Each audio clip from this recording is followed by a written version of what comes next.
ಓಂ ನಮೋ ಪ್ರಣವಾರ್ಥಾಯ ಶುದ್ಧಜ್ಞಾನೈಕಮೂರ್ತಯೇ ನಿರ್ಮಲಾಯ ಪ್ರಶಾಂತಾಯ ದಕ್ಷಿಣಾಮೂರ್ತಯೇ ನಮಃ. ಅತ್ಯಂತಬಾಲಂ ಅತಸೀ ಕುಸುಮಪ್ರಕಾಶಂ ದಿಗ್ವಾಸದಂ ಕನಕಭೂಷಣಭೂಷಿತಾಂಗಂ ವಿಸೃಸ್ತಕೇಶಂ ಅರುಣಾದರಂ ಮಾಯದಾಕ್ಷಂ ಕೃಷ್ಣಂ ಸ್ಮರಾಮಿ ಮನಸಾನವನೀತಹಸ್ತಂ. ಸದಾಶಿವಸಮಾರಂಭಾಂ ಶಂಕರಾಚಾರ್ಯಮಧ್ಯಮಾಂ ಅಸ್ಮದಾಚಾರ್ಯಪರ್ಯಂತಾಂ ವಂದೇ ಗುರುಪರಂಪರಾಂ. ಸರಸ್ವತಿ ವಿದ್ಯಾಮಂದಿರ ನರಿಮಗರು ಪುತ್ತೂರು ಇದರ ಶಿಶು ಮಂದಿರ ಮತ್ತು ವಸತಿ ನಿಲಯ ನೂತನ ಕಟ್ಟಡ ಉದ್ಘಾಟನಾ ಸಮಾರಂಭ ಇವತ್ತಿನ ಈ ಶುಭ ದಿನದಲ್ಲಿ ಶುಭ ಗಳಿಗೆಯಲ್ಲಿ ಇವತ್ತು ನೆರವೇರಿದೆ. ಈಗಾಗಲೇ ಇದರ ಅಧ್ಯಕ್ಷರಾದಂತಹ ಶ್ರೀ ಅವಿನಾಶ್ ಕೊಡಂಗೆರೆಯವರು ಈ ಸಂಸ್ಥೆಯ ಕುರಿತು ಮತ್ತು ಸಂಸ್ಥೆಯ ನಡೆದು ಬಂದ ದಾರಿ, ಸಂಸ್ಥೆಯ ಸಾಧನೆಯ ಕುರಿತಾಗಿ ಸವಿವರವಾಗಿ ಅವರ ಮಾತುಗಳಿಗೆ ತಿಳಿಸಿದರು. ನಮಗದು ಕೇಳುವಾಗಲೇ ಬಹಳ ಸಂತೋಷ ಆಗ್ತದೆ. ಹೊರಬಂದಂತಹ 10ನೇ ತರಗತಿಯ 2 ಬ್ಯಾಚಿನ ವಿದ್ಯಾರ್ಥಿಗಳು ಕೂಡ 100ರಲ್ಲಿ 100 ಶತಮಾನವನ್ನು ತೇರ್ಗಡೆ ಹೊಂದಿ ಈ ಶಾಲೆಗೆ ಕೀರ್ತಿಯನ್ನು ತರುವಲ್ಲಿ ಪ್ರಯತ್ನಿಸಿದ್ದನ್ನು ಅವರು ತಿಳಿಸಿದರು.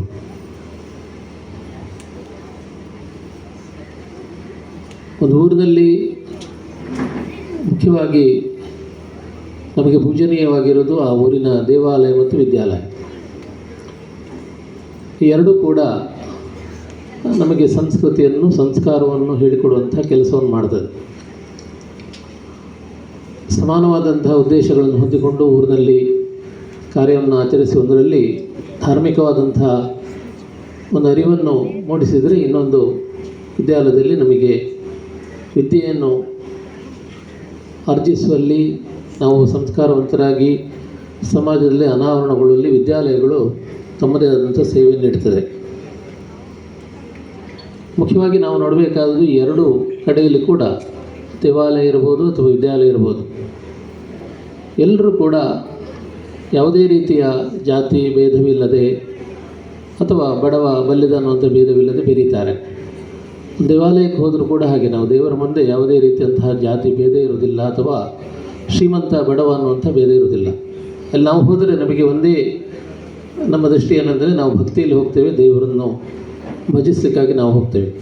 ಅದೇ ರೀತಿಯಲ್ಲಿ ವಿದ್ಯಾಲಯದಲ್ಲಿ ಕೂಡ ಪುಟಾಣಿ ಮಕ್ಕಳಿಂದ ತೊಡಗಿ ಎಲ್ಲರೂ ಕೂಡ ಯಾವುದೇ ರೀತಿಯ ಭೇದ ಭಾವ ಇಲ್ಲದೆ ಒಂದಾಗಿ ಒಂದೇ ಕೊಠಡಿಯ ಒಳಗೆ ಒಂದೇ ಬೆಂಚಿನಲ್ಲಿ ನಾನು ಯಾರು ನೀನು ಯಾರು ಅನ್ನುವಂಥ ಯಾವುದೇ ಲೆಕ್ಕಾಚಾರಗಳಿಲ್ಲದೆ ನಾವು ಒಂದೇ ತಾಯಿಯ ಮಕ್ಕಳಂತೆ ವಿದ್ಯೆಯನ್ನು ಆರ್ಜಿಸುವಲ್ಲಿ ನಮ್ಮ ಗಮನವನ್ನು ನಾವು ನೀಡ್ತೇವೆ. ಹಾಗಿರುವಾಗ ನಾವೊಂದು ಉತ್ತಮ ಸಂಸ್ಕಾರವನ್ನು ಹೊಂದಿ ಒಂದು ವಿದ್ಯಾಲಯದಿಂದ ನಾವು ಹೊರಗೆ ಬರುವಾಗ ಅಂತಹ ಮನೋಭಾವವನ್ನು ಹೊಂದಿ ನಾವು ಮುಂದೆ ಕೂಡ ಉತ್ತಮ ಪ್ರಜೆಗಳಾಗಿ ಬಾಳುವಲ್ಲಿ ನಾವು ಮನಸ್ಸನ್ನು ಮಾಡಬೇಕು. ಯಾಕಂದರೆ ಇವತ್ತು ಬಹಳಷ್ಟು ಗೊಂದಲಗಳನ್ನು ನಾವು ಸಮಾಜದಲ್ಲಿ ಕಾಣ್ತಾ ಇದ್ದೇವೆ. ಹಾಗಿರುವಾಗ ನಾವೆಲ್ಲ ಹೇಗೆ ವಿದ್ಯಾಲಯದಲ್ಲಿ ಅಣ್ಣ ತಮ್ಮಂದಿರ ಹಾಗೆ ನಾವು ಬಾಳಿದ್ದೇವೆ, ಅದೇ ರೀತಿಯಲ್ಲಿ ಮುಂದೆ ಸಮಾಜದಲ್ಲಿ ಕೂಡ ಆ ರೀತಿಯಲ್ಲಿ ಬದುಕುವಂಥ ಒಂದು ಮನಸ್ಸನ್ನು ನಾವು ಮಾಡಿದರೆ ಖಂಡಿತವಾಗಿಯೂ ಒಂದು ಸ್ವಾಸ್ಥ್ಯವಾದಂಥ ಒಂದು ಸಮಾಜವನ್ನು ನಿರ್ಮಾಣ ಮಾಡಲಿಕ್ಕೆ ನಾವು ಕಾರಣರಾಗ್ತೇವೆ ಮತ್ತು ದೇಶದಲ್ಲಿ ಒಂದು ಉತ್ತಮ ಪ್ರಜೆ ಆಗುವಲ್ಲಿ ನಾವು ಅನಾವರಣಗೊಳ್ಳಲಿಕ್ಕೆ ಅದು ಕಾರಣವಾಗ್ತದೆ. ಈಗಾಗಲೇ ನಾವು ದೀಪವನ್ನು ಉರಿಸುವಾಗ ನಾವು ಆ ಶ್ಲೋಕವನ್ನು ಕೇಳಿದೆವು, ಶತ್ರು ಬುದ್ಧಿ ವಿನಾಶಾಯ ದೀಪಜ್ಯೋತಿರ ನಮೋಸ್ತುತಿ ಅಂತ. ನಮ್ಮ ಧರ್ಮದ ಹಿರಿಮೆಯದು. ಯಾಕಂದರೆ ನಾವು ಶತ್ರುಗಳು ವಿನಾಶವಾಗಬೇಕು ಅನ್ನೋದಾಗಿ ನಾವು ಪ್ರಾರ್ಥಿಸುವುದಿಲ್ಲ, ಮನುಷ್ಯನಲ್ಲಿರುವಂಥ ಶತ್ರು ಬುದ್ಧಿ ವಿನಾಶ ಆಗಬೇಕು ಅನ್ನೋದಾಗಿ ನಾವು ಪ್ರಾರ್ಥಿಸ್ತೇವೆ. ಹಾಗಿರುವಾಗ ಪರಸ್ಪರವಾಗಿ ನಾವು ಪ್ರೀತಿಸುವಂಥ ಮನಸ್ಸನ್ನು ನಮಗೆ ದೇವರು ಕೊಡಬೇಕು. ನಮ್ಮಲ್ಲಿರುವಂಥ ಶತ್ರು ಬುದ್ಧಿ ವಿನಾಶವಾಗಬೇಕು ಅನ್ನೋದು ನಮ್ಮ ಪ್ರಾರ್ಥನೆಯ ಮುಖ್ಯ ಉದ್ದೇಶವಾಗಿರ್ತದೆ.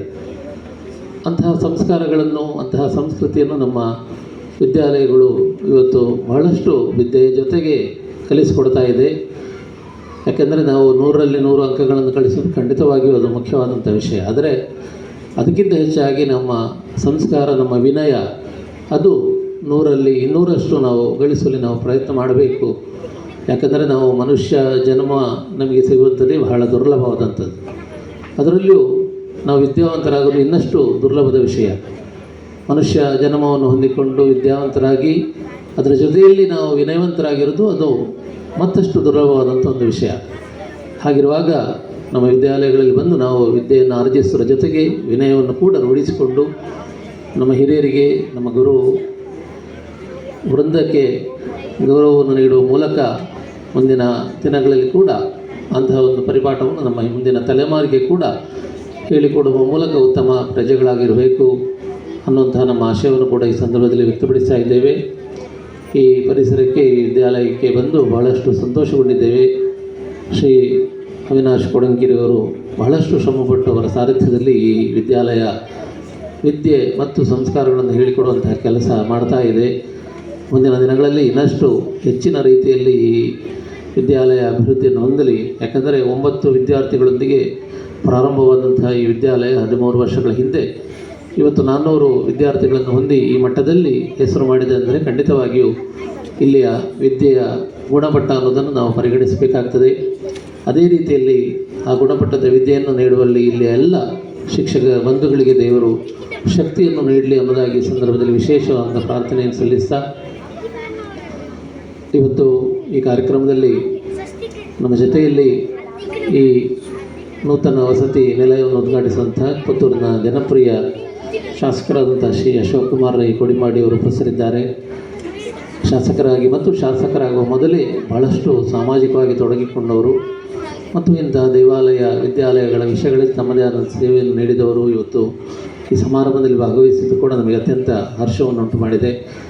ಅವರನ್ನು ಕೂಡ ಈ ಸಂದರ್ಭದಲ್ಲಿ ವಿಶೇಷವಾಗಿ ಅಭಿನಂದಿಸ್ತಾ, ಈ ಕಾರ್ಯಕ್ರಮದಲ್ಲಿ ಉಪಸ್ಥಿತಿರುವಂಥ ಶ್ರೀ ವೆಂಕಟರಮಣ ಭಟ್ ಅವರು, ಅಂತೆಯೇ ಶಿಕ್ಷಕ ರಕ್ಷಕ ಸಂಘದ ಶ್ರೀ ಶಿವನಾಥ್ ರೈ ಅವರು, ಈ ವಿದ್ಯಾಸಂಸ್ಥೆಯ ವಿಶ್ವಸ್ತರಾದಂತಹ ಶ್ರೀ ವರದಕುಮಾರಿಯವರು, ಇದರ ಆಡಳಿತಾಧಿಕಾರಿ ಶ್ರೀ ಶುಭಾ ಅವಿನಾಶ್ ಅವರು, ಮುಖ್ಯ ಗುರುಗಳಾದಂತಹ ಶ್ರೀಮತಿ ದಿವ್ಯಾ ಅವರು, ವಿದ್ಯಾರ್ಥಿ ನಾಯಕರು, ವಿದ್ಯಾರ್ಥಿ ಬಂಧುಗಳು, ವಿದ್ಯಾರ್ಥಿಗಳ ಹೆತ್ತವರು ಮತ್ತು ಈ ವಿದ್ಯಾಸಂಸ್ಥೆಯ ಅಭಿಮಾನಿಗಳು ಎಲ್ಲರೂ ಬಂದು ಈ ಕಾರ್ಯಕ್ರಮದಲ್ಲಿ ನೆರೆದಿದ್ದೀರಾ.